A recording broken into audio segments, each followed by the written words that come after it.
Hi everyone, I wanted to take the opportunity to show you how to do some homework problems involving adiabatic processes in an ideal gas. And there's a good problem in the book. It's problem P235.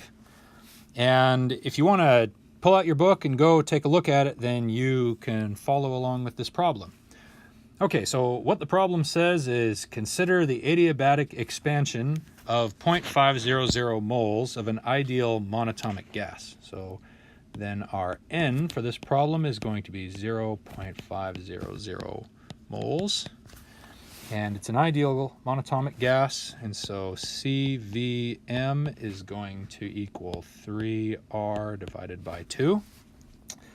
The initial state is described by P, so I'll call it P1 equals 6.25 bar, and T1 equals 300 Kelvin. All right. Okay, and then part A says that we want the final temperature if the gas undergoes a reversible, that's the key word here, a reversible adiabatic expansion to a final pressure of 1.25 bar. All right, so to solve a problem like this, I'm going to need to go back to section 2.11 in my book and take a look at the formulas that are there. And I'm actually going to have to combine a couple to get what I want.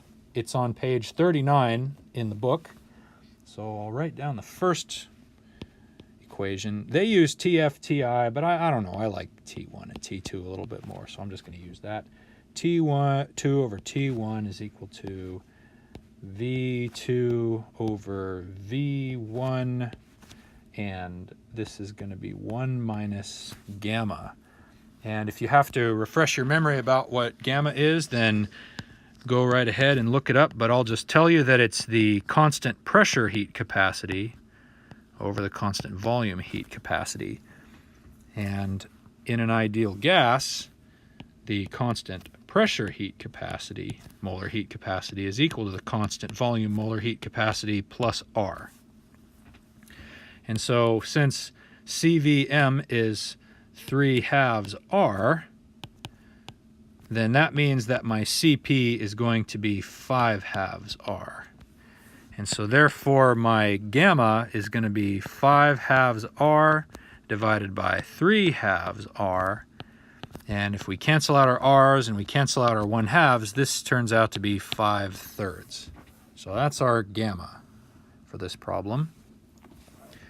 The next equation that I want to use is that P1 V1 gamma, and the gamma is over just the V, is equal to P2 V2 over gamma.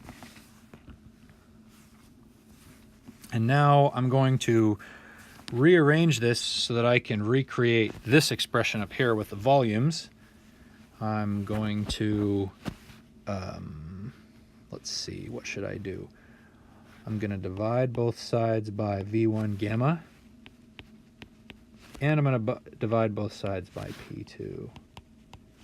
Then my V1 gammas cancel out, my P2s cancel out, and I should get V2 divided by V1, both to the power of gamma, equals P1 divided by P2.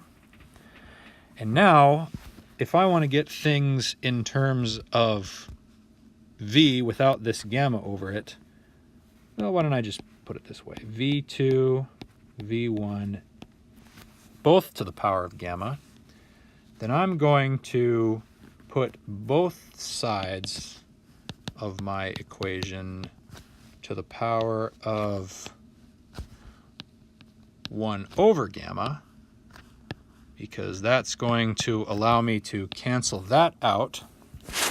And so at the end, I should get V2 over V1 is equal to P1 over P2. And all of this is to the power of 1 over gamma. All right, now I'm going to plug that back into this equation right up here.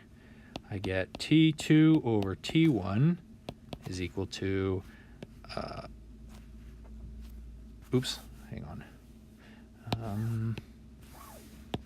I get V P1 over P2 to the power of 1 divided by gamma. And then this whole thing is raised to 1 minus gamma. All right, now to resolve those two exponents up there, this is going to equal, I have to multiply the two exponents. This becomes P1 divided by P2 to 1 over gamma times 1 minus gamma. And that just becomes P1 over P2 to the power of 1 over gamma minus 1. Let's go ahead and plug in all of our numbers here. Actually, I'm just gonna take that T1, I'm gonna take this whole thing and multiply it times T1, and then this side gets multiplied times T1 also. I might as well put it there too, what the heck. Then T2 is going to equal P1 over P2 to the power of 1 over gamma minus 1 T1.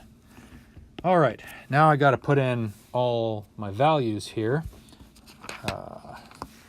My P1 is equal to 6.25 bar, and my P2 is equal to 1.25 bar. And then if my gamma, if you look up above, you'll see that my gamma was equal to 5/3. So 1 over gamma is going to equal to 3/5, and 1 over gamma minus 1 just equals negative 2/5. So I can go ahead and just put negative 2/5 up there, and I multiply this expression here times my starting temperature, which is 300 Kelvin. And the answer to this problem should be 158 Kelvin. All right, so that's our final temperature, and that means that our delta T is T2 minus T1, which is just, which is 158 Kelvin minus 300 Kelvin. So that turns out to be 142 Kelvin. And now you can use that delta T to find the change in internal energy. That's just going to, since it's an ideal gas, it's going to be CVm times N times delta T.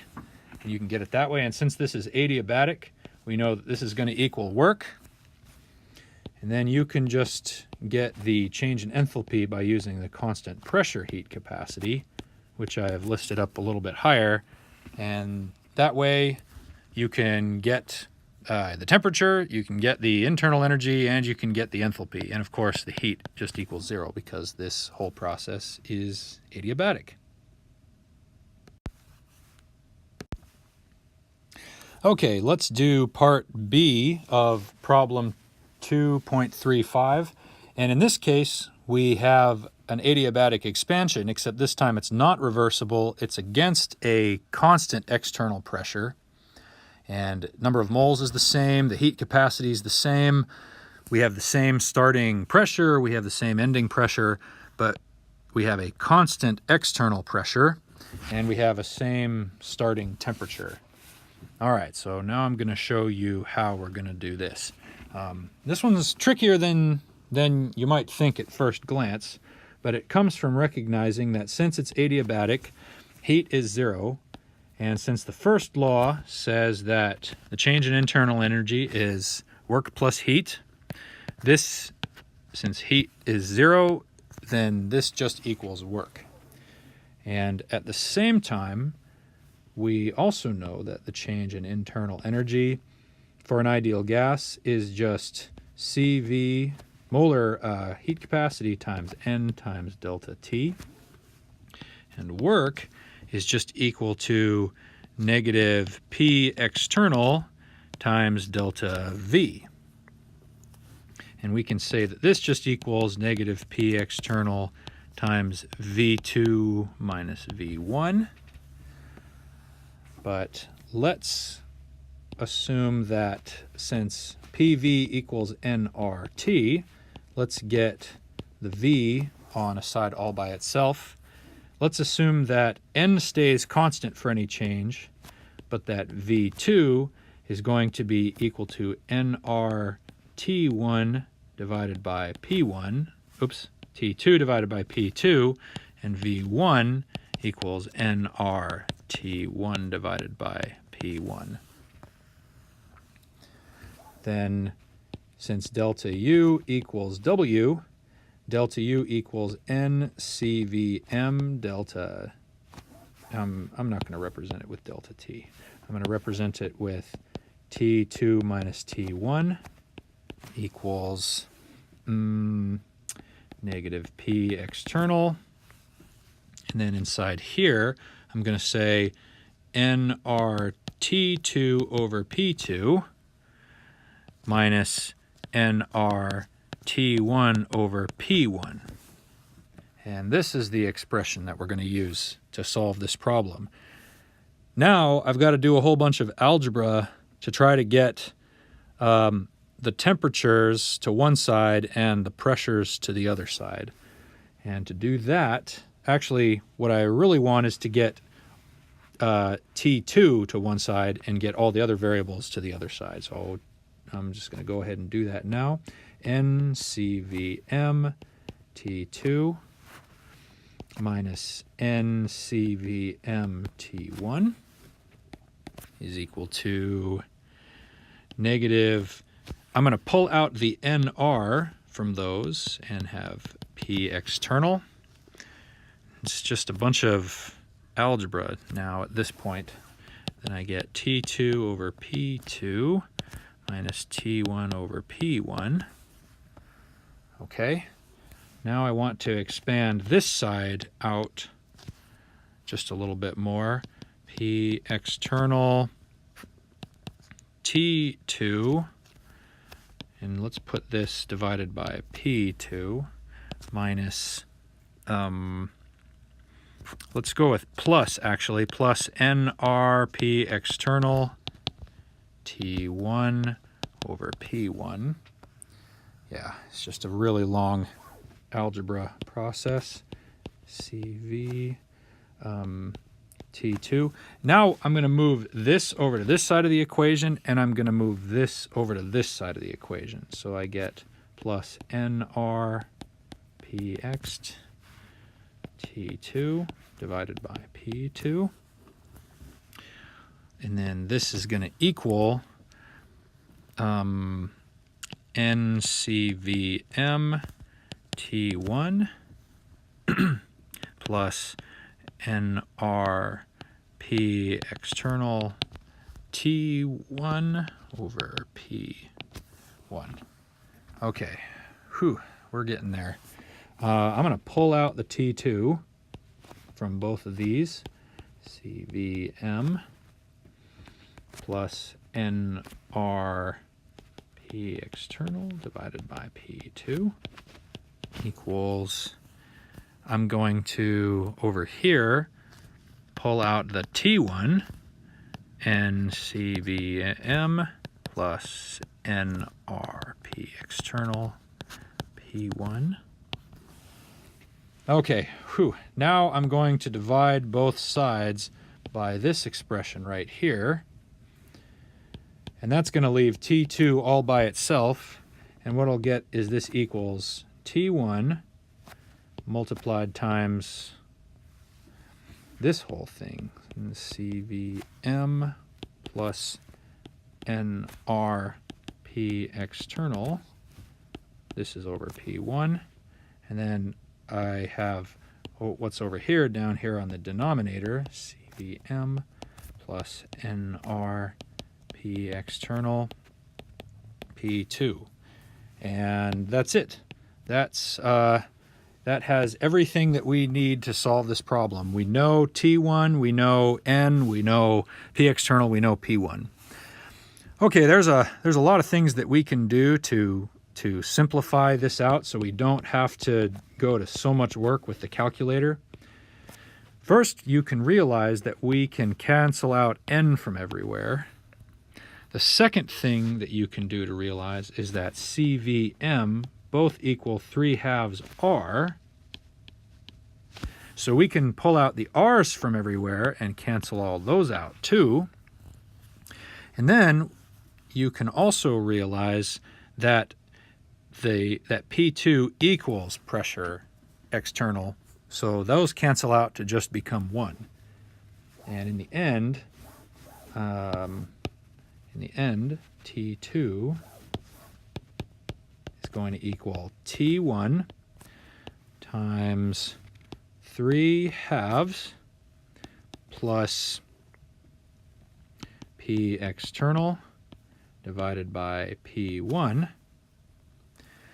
And then this is going to be 3/2 plus 1, or just 5/2.